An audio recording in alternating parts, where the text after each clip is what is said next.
Part 2. It substitutes one skewed reality for another one. Psychedelic guru Terence McKenna once said, when questioned about conspiracy theory, "Conspiracy theory is a kind of epistemological cartoon about reality. I mean, isn't it so simple to believe that things are run by the Greys and that all we have to do is trade sufficient fetal tissue to them and we can solve our technological problems? Or isn't it comforting to believe that the Jews are behind everything, or the Communist Party, or the Catholic Church, or the Masons?" Well, these are epistemological cartoons. It's, kindergarten stuff in the art of amateur historiography.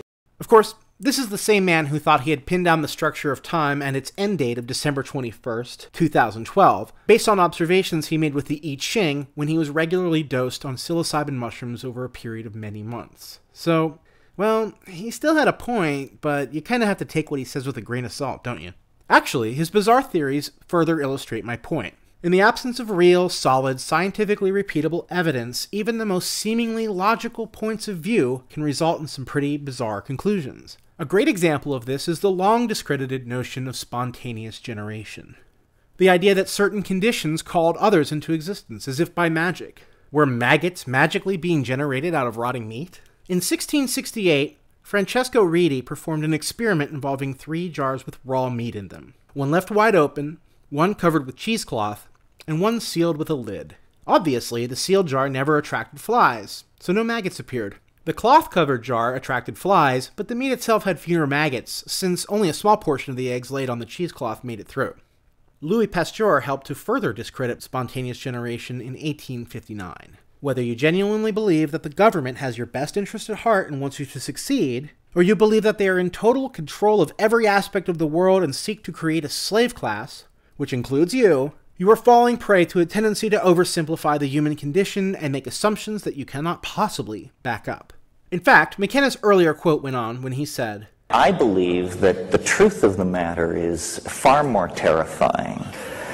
That the real truth that dare not speak itself is that no one is in control.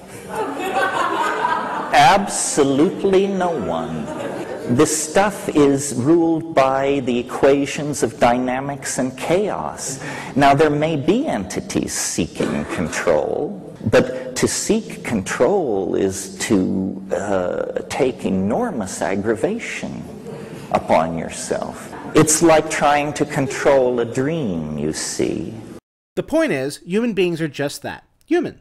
Look at the world around you. How many people do you know who are truly evil? Our most hated citizens are generally exceptions to the rule, made remarkable by their distinct lack of humanity. Even then, nobody is ever the villain in their own tale.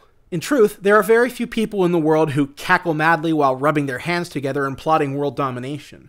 Generally, those who do are quickly put away because they don't play well with others. But at the same time, people tend to be self-involved. Even those who aim to be selfless are still doing it for the joy it gives them. Ultimately, a selfish, if good-natured reason. It's probably not possible to sum a single person up entirely, much less an entire cultural group, governing body, race, class, or whatever other unit of division you can dream up.